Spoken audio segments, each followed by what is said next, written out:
BRS کے کارگزار صدر KT Rama Rao نے سابق وزیر داخلہ اور رکن قانون ساز کونسل محمد محمود علی کی خیامگاہ واقع اعظم پورہ پہنچ کر انہیں اور ان کے ارکان خاندان کو عید الفطر کی مبارکباد پیش کی۔ اس موقع پر سابق وزیر داخلہ محمد محمود علی نے اپنے فرزند محمد اعظم علی اور پارٹی کے دیگر قائدین کے ساتھ ان کی ضیافت کی۔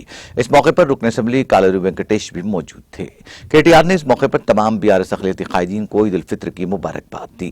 محمد محمود علی نے اس موقع پر KTR کا خیر مقدم کیا اور اس بات پر مسرت کا اظہار کیا کہ تلنگانہ میں روایتی گنگا جمنی تہذیب کی برقراری کا صحرا KCR کے سر جاتا ہے۔ اس موقع پر قطب اللہ پور رکن اسمبلی وویکانند، سابق صدر نشین وقف بورڈ محمد مسیح اللہ خان، معید خان، ارشد علی خان، سید لائق علی، MA باسط، محمد فرقان احمد، محمد فرحان احمد اور دیگر موجود تھے۔ سابق وزیر داخلہ محمد محمود علی کی خیامگاہ پر گنگا جمنی تہذیب کا مظاہرہ عید کے موقع پر دیکھنے کو ملا۔